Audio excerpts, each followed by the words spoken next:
Vitor. Obrigado por atender o nosso convite, viu? Que isso, a gente tá sempre aí para ajudar. Obrigado, é um prazer estar com você essa noite. Conheci o Vitor numa oportunidade que ele estava fazendo a coleta de dados do doutorado dele, com atletas amadores, profissionais também, né, Vitor? Que eram atletas amadores de ponta, né? E Na verdade, profissionais. era bem isso, era gente que tinha um desempenho bom, um bom desempenho. Então tinha desde Isso. alguns profissionais até alguns recreacionais que tinham um bom desempenho ali, né? Abaixo de 40 minutos. Tinha que ter o 10K abaixo de 40 minutos, né? E o Vitor fez uma análise cinemática lá com um equipamento fantástico, né, Vitor? Um equipamento bastante caro também, né, para fazer esse tipo de análise, né? Conta um pouquinho pra gente o que é análise cinemática. Então, a análise cinemática, ela pode ser de várias formas, né? Então, ela pode ter o acelerômetro, é uma análise cinemática também, mas o que a gente usou? A gente usou uma análise 3D para identificar os ângulos do corpo da pessoa como um todo, né? Então, os ângulos ali, dos corredores. E aí, a ideia essa análise, o equipamento é bem caro, até por isso que muitas vezes não tem análise assim, a universidade não consegue oferecer para a comunidade para ser utilizado o tempo todo. Porque, por exemplo, assim, quando o pessoal foi lá, a gente tinha 7 câmeras. Uma das câmeras queimou, depois da minha análise. Puxa. Uma câmera queimada, eu acho que foi orçado lá para arrumar ela, custa R$10.000 para arrumar. Para arrumar uma câmera. Só para arrumar uma câmera. Então aí, por isso que às vezes a universidade não consegue oferecer para a comunidade uma análise constante, né? Mas vários estudos estão sendo realizados com corredores dentro da UEL ali. Tem um laboratório de prática, tem o nosso, que é o laboratório de prática biomecânica, que não vai mais trabalhar com corrida, meu orientador não quer mais trabalhar com corrida. Ô, Vitor, quem que é seu orientador? Mas o laboratório trabalha. O meu orientador foi o Victor Okazaki. Do grupo de estudos que eu fazia da Inara, né? Inara foi minha professora, minha orientadora do mestrado. O Vitor era do GPDAN, eu fui na defesa de doutorado do Vitor, eu estava lá na USP com ele. Que bacana, foi com o Vitor, então. Isso. Aí, mas assim, o outro laboratório, que é o laboratório do professor Felipe, está fazendo trabalho com corrida sempre, e vai ter bastante coleta aí pela frente, com professores tanto recreacionais quanto de melhor desempenho, todo mundo. Então ele vai estar fazendo mais análises. Recentemente teve uma coleta na pista de atletismo também, né? Vocês fizeram um estudo lá, não foi isso? Esse é do grupo do professor Felipe. Foi uma série com bloco, acho que é a série do bloco, então eles analisaram série de bloco no atletismo. Legal. Mas lá também teve uma corrida teve um trabalho que foi publicado agora deles com os tops das meninas, com o uso dos tops. Porque as meninas que têm uma mama aumentada para correr, a mama vibra bastante, e aí tem casos que meninas que têm dor, a gente dá treino, sabe disso, então ultimamente tem que brigar com as meninas para trocar um top ou colocar um top diferente para tem meninas que usam 2 tops, né? Isso. E isso interfere então no desempenho. Então, na verdade eles queriam ver como se movimentava a coluna das meninas em relação à mama, porque a mama, então, quanto mais ela tiver presa, mais fixa, mais segura, menos interfere na movimentação. Qual a relação da interferência na coluna? Que eles queriam ver isso. Aí legal. A gente sabe que tem estudos que a própria Nike fez para desenvolver os tops dela, para a relação das meninas que têm mais mama e menos mama para usar. E hoje em dia várias meninas têm prótese de silicone, então tem isso a mais. Na verdade pesa um pouquinho, né? A gente sabe que as meninas que são mais rápidas quase não têm mama porque ficam muito magrinhas e tudo mais. E isso porque boa parte da mama é gordura, né, Vitor? A maior parte, né? Então, com treinamento de alto desempenho, perde-se muito percentual de gordura e a mama, então, tende a diminuir, né? Tende a diminuir. E a gente sabe que, na verdade, o que manda mesmo para você ficar mais econômico é perder peso. Então, quanto mais magrinho, menorzinho, em geral, são as pessoas mais econômicas. Não que os altos não fiquem econômicos, eles ficam econômicos também, correndo, conseguem render bastante, mas a gente sabe que vai ficando magrinho. Eu posso dar um exemplo meu mesmo. Quando eu treinava, eu tenho 1,87 de altura, eu pesava 68 quilos. Eu tenho 80 agora. E as pessoas falam Você que eu tem sou 80 quilos hoje. magro. É. Quando você me viu no laboratório, eu tenho 80 quilos. E as pessoas falam, nossa, você é magro. Eu falei, mas eu já pesei 68 com essa mesma altura. E o rendimento na corrida era melhor daí? Nossa, que nem hoje em dia, né, era uma época que eu treinava para fazer 800 metros. Então eu corria para casa, corria sub 2 nos 800. Então, nossa, é um bom desempenho, né? Mas excelente sabe que demais. O peso muda. Legal. Aumentou o peso. Ô, Vitor, falando nisso, o professor Ricardo Souza pediu para mandar um recado para você. Fala, Débora. Falou que você não corre nada, tá? Falou que você é ruim na corrida. Falou que ele te dá. Você é ruim no basquete. Ele te dá várias voltas na pista de atletismo. Você não nos corre 10 mil nada. metros, ele falou que você toma umas 2 voltas dele. E falou que basquete também não é muito a sua praia. Conta aí, quais esportes que você já praticou que você gosta? É que a brincadeira foi bem parecida com a do Joaquim Cruz, assim, sabe? Eu joguei o basquete, com 16 anos eu tinha 1,87. Então você acha que você vai ser jogador de basquete, porque você é gigante, você é alto, perto de todo mundo. Só que deu 16, eu continuava com 87, deu 18, 17, continuava, 18, continuava. Aí eu comecei a ficar baixinho, os caras começaram a ficar muito maior. E você teve aquele estilão precoce, né? Então, meu pico de velocidade foi bem anterior dos outros garotos. E quando o preparador físico fazia brincadeira do tipo 5 voltas na quadra correndo, eu terminava, ficava esperando, e ele, ué, você já terminou? Eu falei, já. Aí um cara falou, meu, você tem que correr, cara.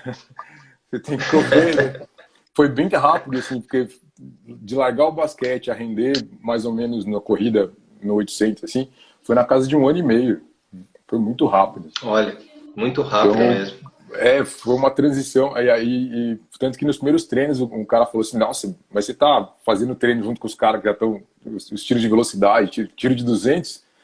Eu fazia numa boa, assim. Tanto que até hoje é a parte mais fácil de fazer. Se pedir para fazer tiro longo, não dói. Tiro daí sofre, né? Dói. Sofre, é sofrido, né? Legal, Vitor. Bom, então vamos começar o nosso papo agora mais especificamente dentro da sua área da biomecânica. Vamos começar explicando para o pessoal que o nosso público não é um público da área da educação física, são praticantes de exercícios físicos, pessoas que praticam de forma recreacional, visando a melhoria da sua saúde, qualidade de vida e bem-estar. O que é a biomecânica em geral, especificamente, se você quiser falar da biomecânica da corrida, e mais especificamente ainda a biomecânica da corrida pedestre, né? Porque corrida tem vários estilos, né, Vitor? Uhum. Então, a corrida tem até a corrida de velocidade, que tem uma característica específica, as corridas de meio fundo, que já começam a aparecer já ali com as corridas de rua, e aí as corridas de rua mesmo, né? Então, a parte de corrida de rua. Perfeito. Então, o que é a biomecânica da corrida? Então, a biomecânica, em geral, é a aplicação das leis da física, a gente entende com as leis da física aplicadas à biologia, em geral. Então, a gente estuda desde animais até o ser humano. Então, eu me restringi a estudar seres humanos e aí estudar corrida. Porque tem bastante estudo com locomoção em outros animais. E aí, principalmente comparação entre os animais, entre mamíferos e tudo mais, tem uma linha de pesquisa bem grande em relação a isso. E aí, as pessoas que a gente corre, então, e essa é a parte legal, que tem uma história sobre a evolução humana para o Homo sapiens em relação à corrida. Então, e essa é a parte legal. Legal, eu gosto muito dessa área. Que vem essa junção junto da biomecânica e da anatomia. Então, a gente tem adaptações na musculatura do pé, que são próprias, que indicam que é diferente do Neandertal, que é o hominídeo que antecede a gente. Então, a gente tem adaptações ali. A gente tem adaptações do glúteo. Então, o nosso glúteo é diferente. A gente tem adaptações no obturador do olho. Nosso olho, então, quando a gente corre, não vibra. Todo mundo, para vocês terem uma ideia de como é que essa história da vibração, pega um telefone antigo e tenta correr com ele e filmar. A imagem vai ficar toda vibrada. Os telefones atuais, não. Você pode correr com ele e filmar que ele vai manter. É isso. Verdade. É para isso que serve essa adaptação que a gente tem. Então se sabe, por que esse Homo sapiens tem isso? Aí tem outras adaptações no pescoço também. Fala, o ligamento nucal, né? Isso. Por que a gente tem isso? Fala, então provavelmente a gente usou isso para correr. Então a corrida parece ser uma adaptação para a gente se tornar sapiens. né? E parece a corrida de resistência, né, Vitor, ter sido o trunfo, das cartas na manga aí do Homo sapiens para sobreviver, para passar por períodos de dificuldade, para fazer a caça de persistência, né, realizar a caça de persistência. Tem relação com isso também, né? Isso, essa é uma das principais hipóteses, assim. A parte legal, por exemplo, que aí as pessoas recreacionais falam assim, mas eu corro lento. Então, e aí se pergunta que velocidade você corre. Aí a pessoa fala assim, entre 9 km por hora e 10 km por hora. Essa é a velocidade que todo mundo, por exemplo, que esses estudos mostram que diferenciou a gente do Neandertal. É o suficiente para você percorrer 15 km a mais por dia para conseguir alimento. Então, essa é uma velocidade que é normal, é boa. Todo mundo acha que é ruim, assim, às vezes a gente conversa com as pessoas, eu corro lento, eu corro ultra-lento. Falei, calma, você não corre lento, os caras que você está se comparando com um teto que não existe, que a gente às vezes nem consegue conhecer atleta tão rápido. Assim. Sim. As pessoas veem na TV. E é o suficiente para a gente percorrer muitos quilômetros, né? Então a ideia é essa, aquela máxima, né? Devagar se vai ao longe, né? Então, essa foi o trunfo do Homo sapiens, né? Perante os demais os demais animais, especialmente os quadrúpedes, em questão de velocidade, nós, quando queremos ser velozes, nós somos patéticos, né? Até um esquilo é mais rápido do que o homem mais rápido do mundo, né?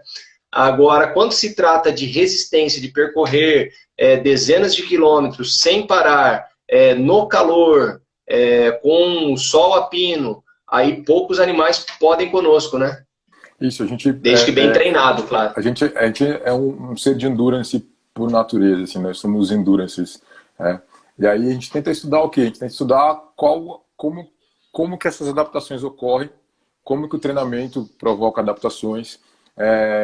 A segunda área, na verdade, a área que a gente mais estuda é a área de comportamento motor, ou na verdade de controle motor. Então a gente estuda como que a gente controla o movimento. Até na minha tese, por isso que eu vou ter que reprocessar os dados, a ideia era pesquisar como que as articulações se comportam, como que ela é diferente nesses grupos mais rápidos e que diferencia ele dos grupos mais de pessoas normais, assim. Então a gente conseguiu ter alguns indicativos de que, por exemplo, uma pessoa que está treinando 3 vezes por semana a corrida, a gente consegue medir adaptações nela, na corrida, da biomecânica dela, com um acelerômetro. Então a gente usa um acelerômetro, e aí hoje em dia tem vários acelerômetros comerciais que a gente pode monitorar isso. Então, para quem usa Garmin, que é muito comum na nossa área, hoje os Garmin já tem um acelerômetro dentro dele e é validado as medidas que ele dá. Então ele dá medida de tamanho de passo, de frequência da passada. Essas medidas são as medidas biomecânicas que as pessoas vão conseguir mais ver no dia a dia. Então o tamanho do passo, qual é a cadência da passada dela. E isso interfere na economia de movimento. E isso interfere em quão treinado, quão forte aquele atleta está. Então ele dá algumas características disso. E ele se altera no treinamento. Assim. Então, de acordo, se eu pegar subida vai ser de um jeito, se eu pegar descida vai ser de outro, se for mais plano. Treinos contínuos e treinos intervalados interferem nessas medidas. Tem uma interferência. Treinos de pliometria interferem nessa medida. Aí há um indicativo de que essas medidas se alteram na preparação desportiva. Então, por exemplo, se é uma preparação para uma meia maratona. Dependendo da fase que você passou, de acordo com o tipo de treino que você teve, você vai ter um aumento do tamanho do passo ou uma redução no tamanho do passo. E uma coisa mais legal que a gente tem é o quê? É ver essas alterações durante uma prova, para saber se a pessoa está entrando em fadiga ou indicativos de que ela reorganizou o jeito dela correr, que ela modificou a técnica de corrida para terminar a corrida. E aí que a gente vem falar de uma coisa que talvez o professor Antônio Carlos falou ontem, que eu fiquei vendo um pedaço, eu sempre acompanho ele, que é assim, por exemplo, uma vez um atleta profissional de melhor desempenho perguntou, como é que eu tenho que treinar? Eu falei, eu não consigo saber como você tem que treinar se eu não ver uma prova sua. Eu preciso ver uma prova, saber aonde você falha na prova, porque é ali que você tem que treinar. E não mais nada, porque você já tem o treino já. Então, atletas bons aqui em Curitiba treinam para melhorar aquele ponto da prova. E aí muitas vezes você consegue ver uma prova, por exemplo, eu vi um recorde em Berlim de um cliente que passou pela gente. E Lá no 35 para frente aparecia a fadiga. Eu falei, tá aparecendo no ponto clássico. Né? E é o que acontecia ali. O que acontece? Reduz o tamanho do passo e aumenta a cadência. Para quê? Para manter a velocidade. Então, essas duas medidas se alteraram ali para ele. Eu falei, todo o seu treino tem que ser voltado para melhorar esse final de prova, porque o resto você já tem. Aí, o que a gente tem que fazer para fazer isso? Eu falei, tem que ver como... Essa agora é a brincadeira, agora é o estado da arte. O que a gente vai fazer para melhorar esse final de prova? E aí, então, será que... E era um cara que tinha acumulado 150 km a semana. E aí, Nossa. Como é que faz isso? Então, é aí que vem a grande pergunta, que às vezes as pessoas fazem perguntas para a gente de pontos que às vezes a gente não consegue responder.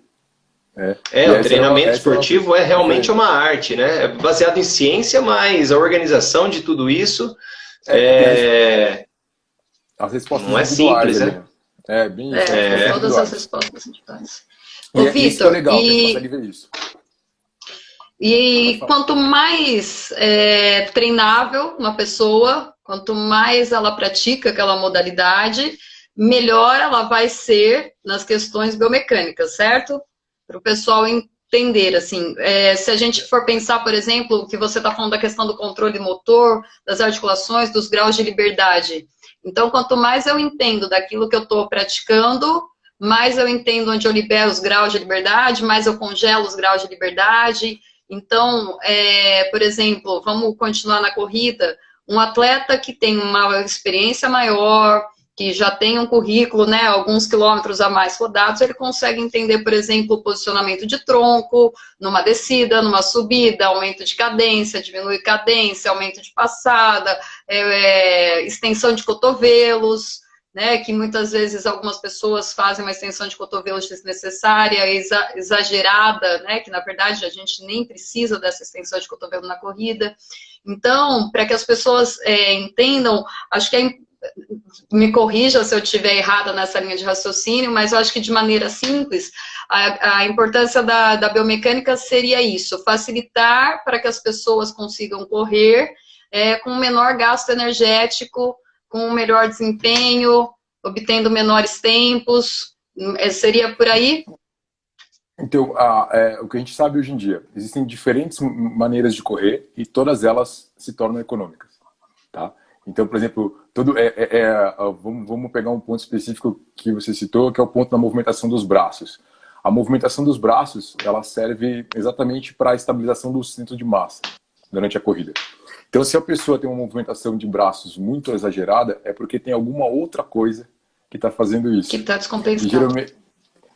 Que não necessariamente esteja descompensada. Então, o que a gente entende assim, quando a gente analisa o movimento, existe um modelo que chama o modelo de New, que é um chamado modelo de restrições. Então, a pessoa... da tarefa, do indivíduo e do ambiente. Isso. A gente tem, então, explicando de forma para as pessoas entenderem. Então, existe uma restrição que é do ambiente. O que seria essa restrição do ambiente? O lugar onde você pratica. Qual lugar você pratica? Vamos imaginar, então, dar um exemplo. A gente vai correr no Lago da Pó, em Curitiba, ou em Londrina, e no Parque Barigui, em Curitiba. Esse é um local. Então, que local é esse? É um local que todo mundo frequenta. É um local que às vezes você vai e tem alguém te olhando, muita gente te olhando. Então, isso provoca uma restrição em você. Não só física, por causa do local, mas por causa das pessoas que estão ali. Outra restrição, a restrição do indivíduo mesmo. Daí a gente vai para as forças, a gente vai entender se ele é forte, se ele não é forte, se ele tem força no core, se ele tem vamos falar a linguagem das pessoas, se ele tem o joelho para dentro ou o joelho para fora, se ele tem o quadril, se a menina tem o quadril mais largo, ou se ela tem o quadril reto, ou se ela tem as perninhas alinhadas. Se o pé é 10 para as duas, se não é. Isso, por aí. Isso é da pessoa. Isso vai fazer com que ela tenha uma técnica diferente. Mas isso não indica que ela não vai ter o mesmo desempenho que a outra. Um exemplo clássico que eu costumo dar. Quem quiser entra no YouTube, coloca Maratona de Londres 2012 e olha a terceira colocada. Ela tem os joelhinhos bem para dentro, ela pisa para fora e ela treinou com o coquinho aí. E ela não tem lesões. E ela o quê? Ela treina com o coquinho. Treina com o coquinho. Treinou um tempo com ele. Terceira colocada na Maratona de Londres. O padrão, o jeito que ela pode ter certeza que ela vai quebrar o joelho. Porque Como que chamava aquela nossa atleta também da São Silvestre? Então, ela... Nossa, dava uma visão. Márcia Narlock. Lembra que ela corria com o pescoço torto? Márcia Narlock. A Marisete e a Narlock, por causa elas não conseguiam respirar pelo nariz, e parece que a Marisete, né? Bem severo. Tinha. Isso, que ela não corria assim, operar, né? E ela tinha essa característica. Tem outra pessoa que ganhou a São Silvestre, que mora em Londrina, que eu esqueci o nome agora. Cleusa Marineu? Isso. A Cleusa também tem um jeitinho do gelinho para dentro, um pouquinho. Quando ela pisa com uma perna só, dá para ver. Então, por exemplo, essa é uma característica das meninas. As meninas têm quando você olha o quadril, que o pessoal fala do tilt de pelve, é uma característica da biomecânica feminina. Aí você fala assim, eu tenho que mudar isso. Ela vai, dependendo da pessoa, a gente não pode mudar, porque a gente vai fazer ela perder desempenho. Aí você vai, logo vocês vão me dar a pergunta, mas por que eu mudo?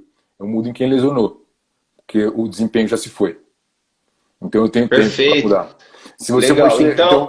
Mas a gente sabe assim que diferentes padrões de movimento podem ser econômicos. Existe um padrão ideal? Ao que tudo indica, não. Um processo de otimização é muito complexo para fazer isso.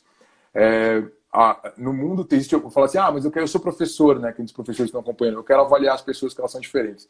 Existem algumas propostas feitas assim. Por exemplo, tem uma proposta de um francês chamada Volodlin. Podem procurar também. Aí tem até no meu Instagram as fotinhos lá. Que ele indica cinco características da corrida da pessoa para se identificar ela como terrestrian, ou que são aquelas pessoas que a gente identifica na linguagem diária de correr sentado. Pessoas que correm sentado, com o pezinho mais no chão, o pezinho quase não sai do chão, a pessoa corre sentadinha. Tem uma característica, a linguagem de corredor parece os maratonistas. Já existem os aeriais, que são os aéreos, os caras que correm com o pé mais elevado e tudo mais, o pé flutua, eles flutuam mais no chão. Essas duas características extremas, elas são tão eficientes quanto na mesma velocidade, são tão econômicos quanto. Eles podem ser os dois econômicos. Mas qual é a diferença? Eles se tornam econômicos por mecanismos diferentes. Por exemplo, no aerial, ele tem a panturrilha muito forte. É a perna que deixa ele econômico. Já o outro, ele é a coxa. Então, se eu for fortalecer um ou fortalecer o outro, eu tenho que usar o que ele tem de melhor, que é a força na coxa, mas também colocar exercícios de perna ali, porque faz parte. Já o outro, não, o outro vai se fortalecer fazendo exercício de panturrilha, vai ficar mais econômico e tem lógico, não posso deixar de fazer fortalecimento da coxa, na região da coxa dele, porque ele também vai ganhar, vai ter benefícios se ele fizer isso. Então, esse é o principal mito hoje em dia no mundo da corrida. Os padrões. Legal, Vitor. Falando então nessas questões dos padrões, bom, vamos fazer um resumo aqui. Então, a biomecânica seria os estudos das leis da física aplicado ao movimento humano, no caso da biomecânica humana. Isso pode ser aplicado em todas as modalidades, né? Então, tem biomecânica da musculação, etc. Nós estamos falando aqui da biomecânica da corrida pedestre, que tem, então, características específicas diferentes da biomecânica da corrida de 100 metros rasos, por aí vai, né? E com essa análise que vocês, biomecânicos, têm feito com relação à corrida, existem diversos padrões e não existe um único padrão que possa ser considerado correto, né? Então, a gente não precisa... não existe essa história da corrida perfeita, né? Que todo mundo tem que correr do mesmo jeito, tal. Mas, ainda assim, existe o correr errado, né? Por exemplo, você falou quando a pessoa se lesiona, a gente precisa observar. Mas essa pessoa ela pode se lesionar também por outros motivos. Um aumento acentuado de volume e intensidade, né, Vitor? Sobrepeso, uma série de coisas. Nem sempre a lesão está relacionada à biomecânica, certo? E existem alguns pontos que eu queria que você abordasse que parece ter relação com bom desempenho, com melhor desempenho, né? Alguns pontos ali da biomecânica, da análise biomecânica, que parece ter relação com bom desempenho e também com prevenção de lesões, né? Então vamos falar um pouquinho sobre lesões, de onde elas vêm e como a biomecânica pode ajudar. Então, o principal ponto, até a gente tem, essa semana mesmo, a gente estava lendo uma revisão, teve 2 revisões que saíram nesse ano, aqui as revisões, para todo mundo entender, a reunião de vários artigos publicados a partir de uma temática específica. Então, a grande pergunta era, biomecânica prediz lesão? O primeiro estudo, essa era simplesmente só essa pergunta generalizada para corredores. E a resposta, a conclusão desse artigo é: precisamos de mais estudos. O segundo já pegou pesado num ponto que eu gosto de pegar, é que corredor não é tudo igual. Existe banana, laranja, maçã, e se a gente não diferenciar eles, a gente começa a bagunçar. E nesse estudo a pergunta era: biomecânica determina a lesão no corredor banana, laranja, maçã? Quem quer laranja, banana, maçã? O profissional, que vive disso, que corre 200 km por semana, o cara que é intermediário e aquele recreacional que corre 3 vezes por semana. E outra, um homem e mulher, que está bem difícil. Qual a conclusão desse estudo? Precisamos de mais estudo porque o que tem não é suficiente e os estudos que tem conseguem determinar risco em populações bem específicas. Então, um exemplo assim, clássico, a gente tem o tilt de pelve, e aí a gente tem algumas alterações de ângulo que podem ser. Ele é um bom marcador. Vamos falar o que é isso, né? Quando um pé toca o chão, a pelve se eleva de um lado e depois do outro, né? Isso. Então, né, ele Vitor? altera. Esse movimento ele é natural, ele faz parte do movimento, ele tem que acontecer, ele não é visível ao olho nu, né? Ele é bem difícil de ser visível, porque ele é muito rápido, mas parece que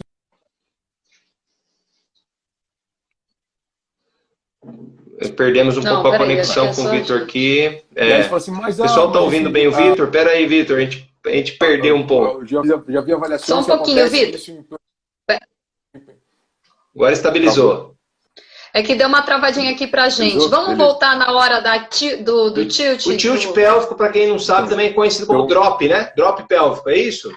Isso, drop. Então, aqui faz conta uma linha no quadril, faz conta que é um umbigo da pessoa, que é um umbigo.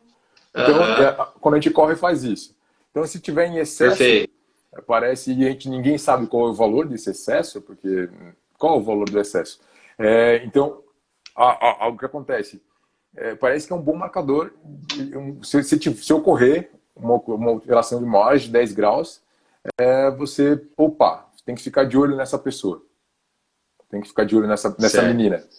Né? Então, aí outro é lá no pé, nos meninos. E aí são os meninos quem? Os competitivos. A alteração na velocidade, no ângulo do pé, na alteração do pé quando ele puxa o chão. Mas só marca neles.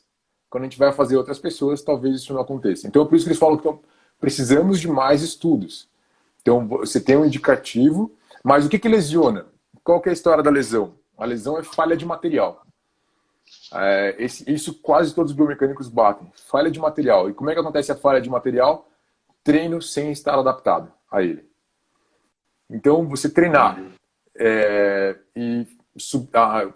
aí a gente que é treinador no dia a dia sabe muito bem. A gente está se preparando para fazer uma meia maratona e a quilometragem vai subir ali na semana 12. É ali que vai pegar. É ali que vai aparecer. Porque geralmente, assim, como que acontece? Corredores mais experientes, eles conseguem se adaptar melhor e conseguem manter a técnica deles de corrida, independente da fadiga, independente do terreno. Já corredores com menor experiência, menos tempo correndo, não têm essa habilidade. Então, os tecidos deles suportam menos impacto.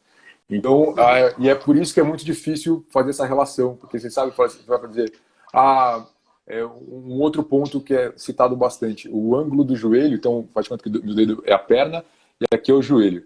Se eu dobrar demais quando eu piso no chão, eu posso ter um marcador de lesão ali. Ele pode ser um marcador de lesão. Mas parece que esse marcador de lesão é para quem já teve alguma coisa no joelho já. Então, ele não consegue ser... se eu tiver isso, vai acontecer. Não. Ele é um bom marcador se você... de força. Se a contração acontecer demais quando o pé está no chão, a gente sabe que força na perna a pessoa não tem. Mas ele é um bom marcador? Não, ele é um indicativo de que se eu tiver um treino muito grande ou se eu fizer uma subida de quilometragem, talvez vá aparecer uma dor ali. Então, muitas vezes, e aí tem se dado uma força, algumas pessoas no Brasil têm essa mesma visão, que fazem análise 3D, E comercialmente, então, existe análise 3D em São Paulo, comercial, tá? Então, existe quem quiser fazer, é só ir lá e pagar os seus dinheiros, que a melhor avaliação que tem é a 3D. E fora isso, a gente tem os relógios para monitorar no dia a dia, e isso que é bem legal, que, por exemplo, assim, eu mexo um pouco com os triatletas. E os triatletas gostam de usar um Garmin que dá o tempo de contato do pé no solo até. E ele dá a simetria de um lado direito e do lado esquerdo do pé. Então, um dos casos que a gente acabou vendo aqui é que estava aparecendo a simetria na corrida, aparecia a simetria no ciclismo e o desempenho caiu, mas não tem lesão. Sem lesão. Certo. E uma simetria bem maior que 10%.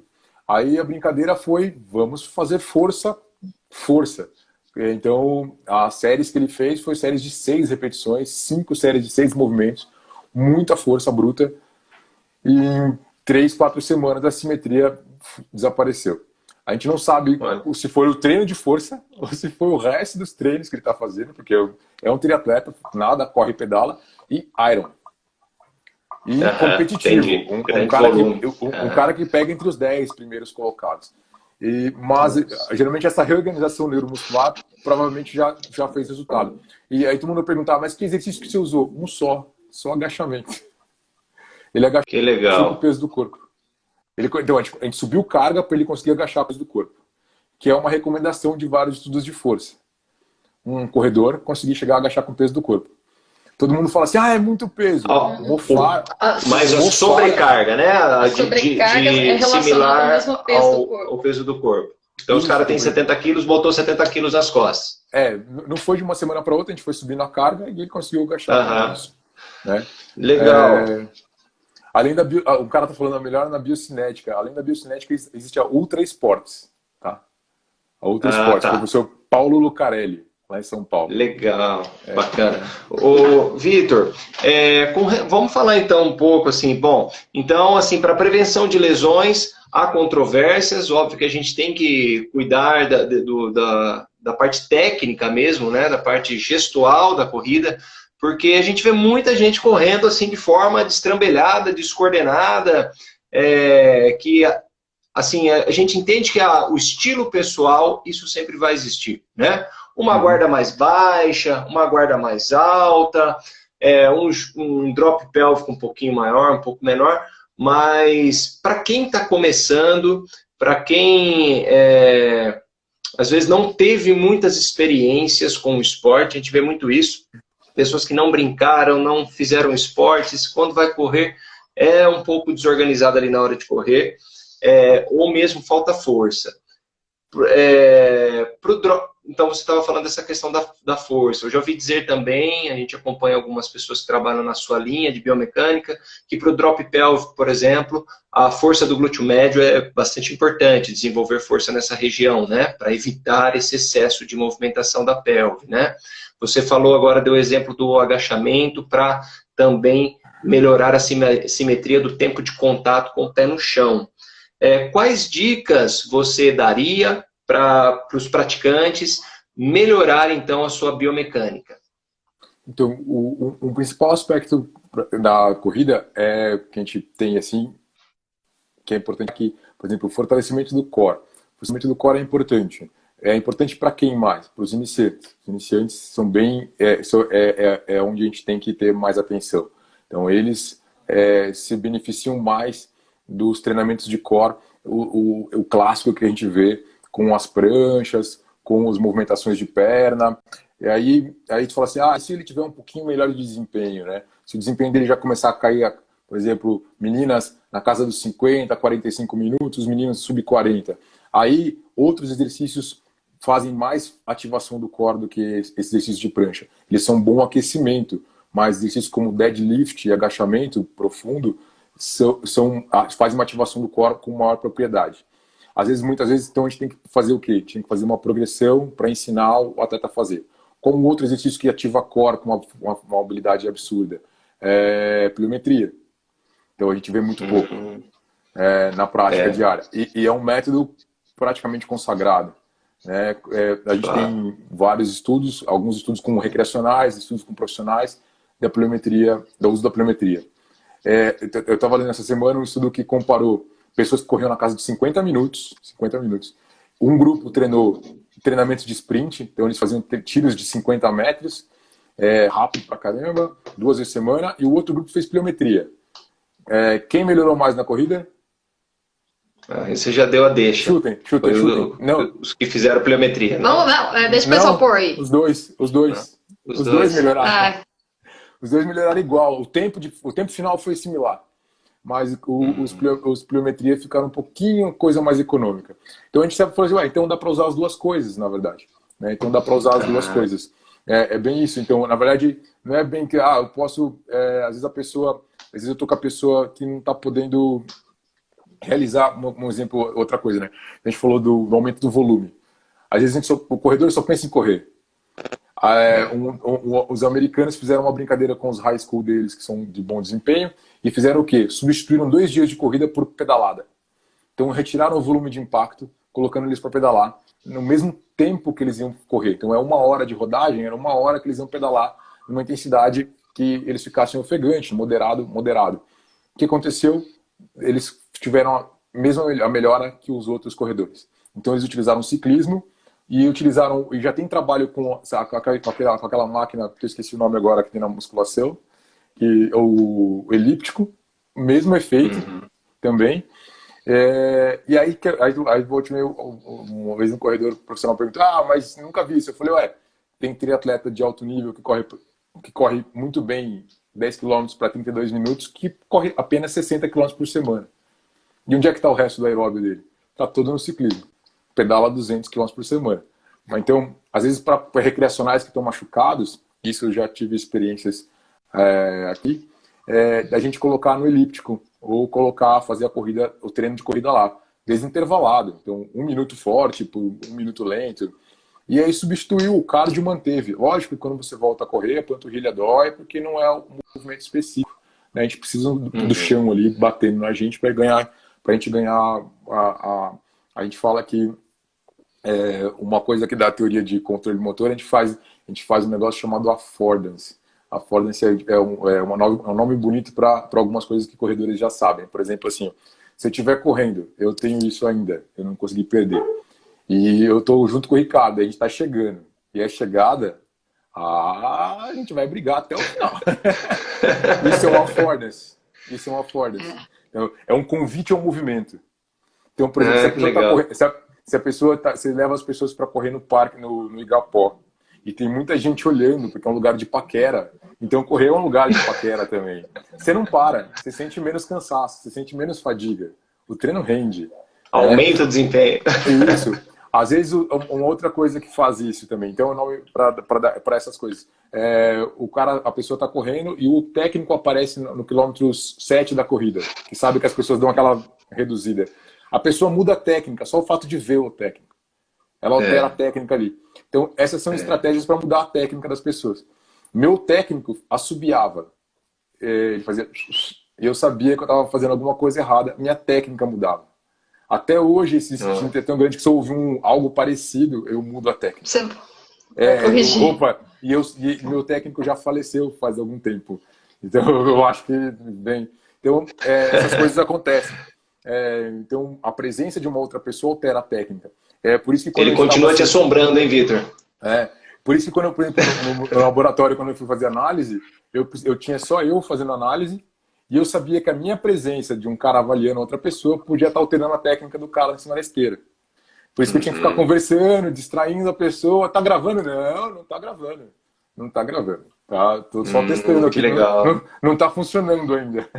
Aí, para poder pegar com propriedade. Porque a técnica de corrida, ela se altera por muitas coisas fazem alterar ela. Esse processo de lesão é sempre importante, assim, ter algumas coisas que podem dar indicativo de que vai fazer assim, eu tenho um parâmetro alterado, mas já tenho dor, o que veio antes, sabe? Então a gente tem poucos estudos prospectivos, por isso que os trabalhos que eu falei estão esperando ainda mais trabalhos, porque a gente tem poucos trabalhos que seguiram pessoas. Nessas 2 revisões que eu falei, a gente tem 1000 pessoas, a gente tem 1000 corredores apenas. 1000 corredores dá uma Londrina em assessorias. Imagina eu pegar todas as assessorias de Londrina e acompanhar todos os corredores com avaliação biomecânica durante Já um pensou? ano.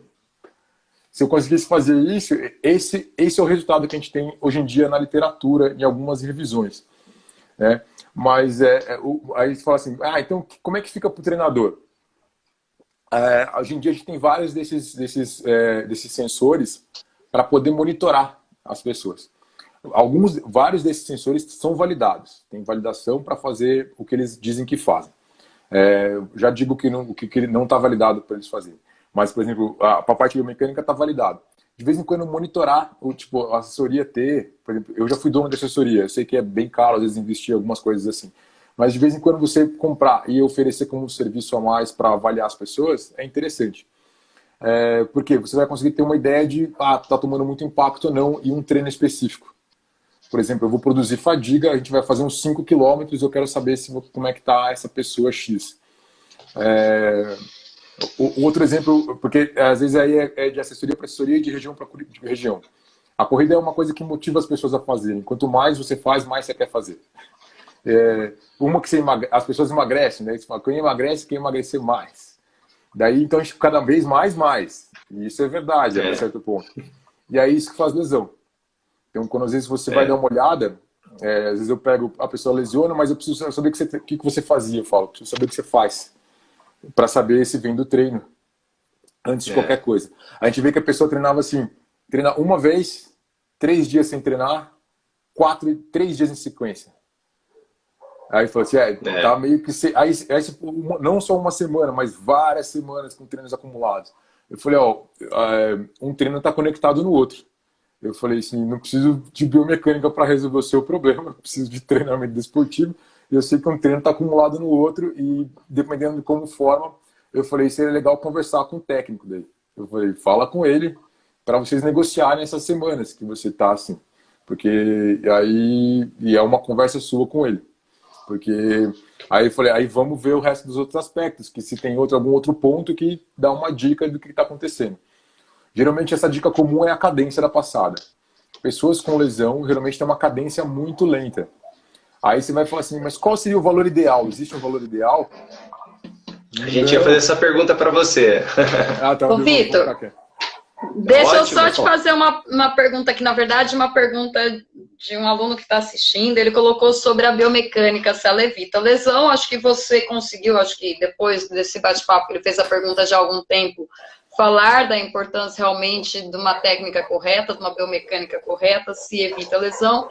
E ele já tem uma lesão, se a biomecânica vai diminuir a lesão dele ou evitar que ele se machuque mais. Em geral, quem já teve uma lesão, depende de qual foi essa lesão, ela pode deixar marcas, assim, né? Então, por exemplo, se a pessoa tem lesão recorrente no joelho, esse lado já deve ter uma diferença para o outro lado, em relação ao outro lado. Aí, em geral, às vezes testes funcionais pegam isso. Um teste, aí mais os professores vão entender, o Star Balance Test, geralmente vai pegar isso já. Então a pessoa não vai alcançar um lado se ela teve lesão muito de um lado. Vamos para algumas outras coisas que podem marcar, assim, por exemplo, fratura. Acho que o Vitor ia falar uma coisa... Fala. Fratura de estresse é legal. Muita gente tem isso daí, canelite. Isso. Fratura de estresse costuma dar diferença no tempo de contato de um lado para o outro do pé. Costuma já dar durante dá porque a pessoa está mancando. Mas depois de algum tempinho, essa diferença se mantém ainda. Como é que a gente pode medir isso? Com uma câmera de celular rápida, você consegue fazer essa medida. Tá? Existem alguns aplicativos de telefone que conseguem fazer isso, então dá para a gente fazer através disso. Então, para saber a diferença do tempo de contato do pé direito com o pé esquerdo e o tempo de voo. Então, você tem um bom indicativo de, ainda não está legal. Então, a parte neuromuscular tem que ser cuidada. E a parte legal é tentar fazer o quê? Tentar, daí numa brincadeira de teste dessa, aumentar a velocidade. Porque geralmente quando você aumenta a velocidade, desaparece. E um outro ponto que é legal, que daí por isso que a gente tem que às vezes usar durante um treino, que só aparece no treino, não vai aparecer no teste. Por esse fato que eu falei. Tem alguém me avaliando, eu mudo meu jeito de correr. Quando eu vou para um treino assim, corre leve 5 km e eu quero ver o resultado desse teste. Daí você pega esse sensor e aí ali vai aparecer, tempo de contato diferente, apareceu no final, e aí você tem que tentar fazer o quê? Aí você geralmente vai mudar a estratégia de treino. Quando aquilo aconteceu, o treino acaba. Até você conseguir subir a carga de treino para conseguir fazer. Novamente. Então, essas são as individualidades que a gente tem, às vezes a gente faz assim, a gente está bem mais perto do treinador do que, porque é o treino que mexe em variáveis biomecânicas. Por exemplo, a gente sabe que o volume de treino, pessoas que correm mais, olha a contrassenso da literatura, tem menos lesão. Quem corre mais tem menos lesão. Quem corre mais tem menos lesão no joelho, mas tem mais lesão no pé. Então a lesão troca de lugar. O cara tem fascite plantar, mas não tem lesão no joelho. Tendinite no calcâneo. Ô, Vitor, então, uma coisa que eu queria falar com você aqui com relação à cadência, Vitor. É uma dúvida que muitas pessoas leigas na área da educação física vê lá os maratonistas profissionais correndo e não percebem a velocidade com que essas pessoas trocam os passos, ou não, isso não salta tanto aos olhos das pessoas como a amplitude da passada. E nós sabemos que o desempenho na corrida nada mais é do que o produto da frequência com a amplitude da passada, né? E as pessoas então querem melhorar na sua corrida recreacional aumentando a amplitude e não percebem que isso tem uma relação direta com a cadência e acabam fazendo uma cadência muito baixa. E daí a gente vai corrigir as pessoas, e como ela não consegue fazer a mesma frequência, a mesma amplitude, porque não tem condicionamento para isso, elas falam assim, nossa, mas se eu correr assim, eu estou fazendo passos muito curtos, porque eu estou fazendo essa frequência de passadas muito alta, trocando os passos muito altos, fazendo passinhos de japonês. Né? Aqueles passinhos curtinhos, parece que amarraram um cadarço no outro, sacanearam o cara na escola e falaram, corre, ou tá correndo, saia justa, para aumentar a cadência, né? Tô fazendo essa brincadeira aqui, mas falando assim, eu dou inclusive essas dicas para o pessoal que treina conosco, para tentar aumentar a cadência. Você ia falar disso, parece que uma das coisas, dos pontos aí da biomecânica que mais se relaciona com prevenção de lesões, é uma cadência mais alta, é isso? Em geral, sim. Em geral, sim. A cadência tem uma relação com o impacto. Até tem uma pergunta sobre canelite. Em geral, ela costuma ter. Geralmente, pessoas com cadência mais baixa, ela tem uma tendência a aumentar o tamanho do passo e, em geral, cair com o joelho estendido, que chamam dão um nome bonito de overstride. Mas qual que é o valor que deve se aumentar, assim, né? Em geral, a gente sabe que o aumento da cadência que a pessoa que tiver, geralmente a gente vai medir, a gente vai avaliar, as pessoas têm na casa de 160, 163, muito comum. Qual o valor ideal? Você aumentar 7%. De 7 a 10% você treinar com o metrônomo. Em 6 treinos a pessoa altera a cadência dela. A gente sabe que quanto mais experiente você for, mais fácil você consegue modular essa cadência dependendo do terreno que você tiver. Então, por isso que a gente treina os iniciantes a fazer isso. Você coloca uma cadência, um metrônomo, e o metrônomo vai regular. Uma forma mais divertida de fazer isso é com música. Aí os serviços como Spotify dão uma dica pra gente, porque a gente tem uma tendência aí você vai perguntar assim, pô, mas a música sempre altera, e altera mesmo em pessoas que são mais treinadas. Em pessoas mais treinadas, ela altera só um pouquinho, ela não altera muito. Então, quanto que é esse pouquinho? Ela altera 2%. Se a música for lenta, ele joga 10%, 2% para baixo a cadência natural da pessoa. E agora, se ela for iniciante, não. Ela joga mesmo para baixo. Então, aí quem é iniciante, né? Você vai perguntar, quem é iniciante? O cara vai perguntar, eu corro há 3 anos, eu não sou iniciante.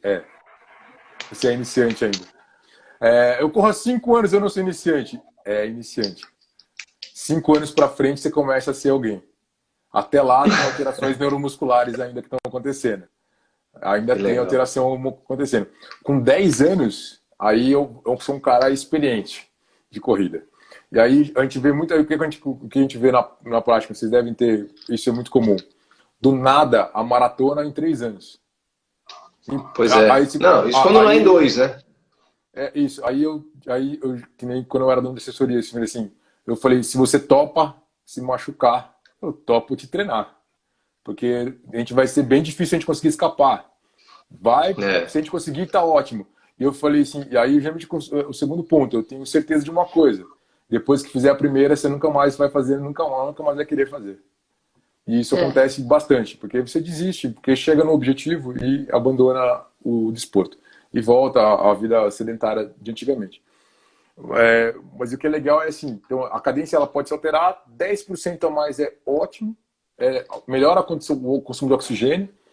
Treinou isso durante 6 treinos, praticamente, aí a gente faz aumentando o tempo, né? Você faz durante 10 minutos ouvindo, é chato, tá? Não é legal, mas tem que fazer, às vezes é remédio. 10 minutos, aí no outro treino você ouve 15 minutos, no outro treino você ouve 20 minutos, daí você começa a diminuir, você continua treinando 20 minutos, mas você ouve só 5, só 10, 10, 100, só 5, o resto 100. E no outro treino você já está com uma cadência melhor. Junto com o treino de cadência tem que ter força. Porque quando a cadência aumenta, a gente tem mais. Parece que ativa mais o posterior da coxa. E as pessoas costumam relatar dores ali. Então, porque o pé começa a ter. A fase de voo começa a aumentar e o swing começa a ficar maior. Então, começa a jogar o calcanhar mais alto. Então, aqueles que são os terrestres, né, que correm sentadinho, esses sofrem mais para fazer isso. Tá? E esse é um padrão de movimento que tem começado a ser estudado bastante agora. Tá? Esse padrão, porque quando você olha a maratona, você olha para o lado, você vê todo mundo com o pezinho no chão, com o pezinho não levanta. Chama de grounded running. Esse perfil grounding está sendo estudado porque é o perfil que todo mundo usa. Tem gente que só usa esse perfil. Você consegue aumentar, você não aumenta a velocidade, a pessoa continua correndo daquele jeito e não consegue aumentar a velocidade. Aí você sabe que se a gente colocar, às vezes, tiros de velocidades curtos, por exemplo, 3 de 100 metros, então, outro perfil. Como é que eu faço para alterar a mecânica da corrida? Intervalada, curto. Ele altera a mecânica da corrida depois de algum tempo. Então, o treino contínuo... Juliana, essa é para você, hein, Juliana? A gente está tentando fazer essa mudança. Então, às vezes, não precisa ser 10 de 100 metros, não. 3 de 100 no final da sessão, tá ótimo. Corre meia hora contínua, corre 1 hora contínua e faz 3 tirinhos ali em velocidade progressiva. Isso acaba aumentando e melhorando a mecânica da pessoa. Porque quando a gente aumenta a velocidade, é que a gente tem ativação muscular com a sinergia muscular que a atividade faz. Então, quer correr, tem que correr. Só a corrida pode conseguir fazer isso. A gente consegue trabalhar tudo isso só com a corrida. Lógico. Então, por exemplo, assim, aquela pessoa assim, eu já tive corredores assim, eu adoro correr, mas eu não vou fazer força. Esquece, não vou fazer. E cara bom, assim, tá? A gente não inventa, não vou fazer nada desse negócio. Então, tem como trabalhar uma pessoa assim? Tem. Só que daí os treinos tem que ser mais, hoje vai ter rodagem, você vai ter que fazer força na subida. E essa força na subida vai ser em tal ritmo. Isso altera a mecânica da pessoa e consegue fortalecer ela. A gente não pode ser totalmente... Não, isso não existe. Existe, é possível. Quer um bom exemplo disso? Todos os quenianos que treinam aí com coquinha. Não fazem treino de força, né? Todos. Queniano, em geral, eles começaram a fazer treino de força de 10 anos para cá, 5 anos para cá. Eles treinam muito forte em subidas e descidas e acabam só corrida. E agora que eles começaram a implementar na sua prática treinos mais fortes. A gente já tem bons exemplos de outros caras que fazem mais. Por exemplo, a gente estava falando de treino de força, por exemplo, os dele tem um hack de agachamento na sala dele de treino. Tem vídeo dele agachando com 100 quilos. De quem? Mo Farah. O Mo Farah. Nossa, que legal. 100 quilos. É um cara de 60 quilos. Eu ainda não vi um corredor aqui, eu conheço alguns profissionais aqui, que agacha com 100 quilos. Demais. Ele tá agachando com 110% do peso dele. Faz 5 repetições de 1/4 de agachamento. Então, por exemplo, a gente implementar treinos de força mais pesados é interessante, às vezes, sabe? Às vezes é interessante fazer uma pliometria. É interessante. Aí, qual pliometria eu vou fazer? Vou fazer jump squat? Jump squat é legal nos terrestres. Não, eu quero fazer só pontinha do pé com corda. Por exemplo, corda alterou... Tem um experimento que testou a corda para alteração do desempenho em recreacionais. Vou testar, vou fazer em quem? Vou fazer no pessoal que é mais aéreo. E aí a gente individualiza o treino baseado na biomecânica. Então, baseado na biomecânica, dá para a gente individualizar o treino de força, é a coisa mais legal que tem é fazer isso. Porque você vai ver Perfeito, Vitor. Alterações, por exemplo, no ângulo do joelho, daí é legal, quando na 2D dá para pegar. Alterações do joelho, a pessoa flat demais o joelho quando o pé toca no chão. Eu consigo daí... O que essa pessoa precisa? Ganhar força no joelho. Como é que eu ganho essa força no joelho? Jump squat. Jump squat. Quadríceps e glúteo. Uhum. Posso fazer um jump e fortalecer. Ah, não, eu não gosto desses movimentos funcionais. Então vamos fazer leg press. Não, eu não gosto do leg press. Vamos fazer agachamento. Não gosto. Vamos fazer rampa. Então você vai correr na subida. Não, eu também não gosto. Falei, meu, caraca, então ferrou. Então vamos continuar. Vamos mudar de esporte. Vitor, o papo tá bom demais, mas nossa live vai cair daqui a pouquinho. Poxa, parece que passa tão rápido essa conversa com vocês. Foi muito bacana. Foi muito legal, obrigado. Galera... A gente queria ter conversado sobre mais coisas, muito mais coisas aqui. Claro, faltou algumas coisas aqui, mas umas dicas legais aí de tentar melhorar a cadência. Hoje você tem metrônomos no YouTube, no Spotify. No Spotify você tem, por exemplo, Running Music 180 BPMs, né, batidas por minuto, 170 BPMs. Então, se você corre a 163 e correr ouvindo a 170 já vai melhorar bastante, né? Então, aí fica essa dica, fazer trabalhos de fortalecimento também, não avançar demais, né, Vitor? Querer correr uma maratona em menos de 4 anos de treinamento aí, não querer fazer meia maratona. Essa é a parte difícil, mas importante. A gente sabe que os diferentes tecidos do nosso organismo, como ossos, ligamentos, cartilagens, têm diferentes respostas ao treinamento. O tempo de recuperação e de fortalecimento desses tecidos são diferentes, né? Enquanto o músculo se recupera muito rápido e se fortalecem muito rápido, os ossos, ligamentos, articulações vão levar semestres, anos para se fortalecerem, né? Uhum. Bastante. Leva mais tempo. Em geral, a gente tem esse delay de 6 meses. É um número mágico, assim, que descobriram. No menor de 6 meses para o tendão ficar mais forte. Legal, Vitor. Foi muito legal. Eu vou deixar a live salva, tá, pessoal? Vitor, depois eu te mando o link também desse bate-papo. Obrigada mais uma vez. O Vitor aqui fechando com chave de ouro a nossa série de lives, que foi muito bacana essa experiência. Vitor, mas alguns encontros a gente vai querer manter depois que passar tudo isso e com certeza a gente vai querer que você volte. Vamos conversar mais vezes, sim. Só chamar que estamos aí para isso.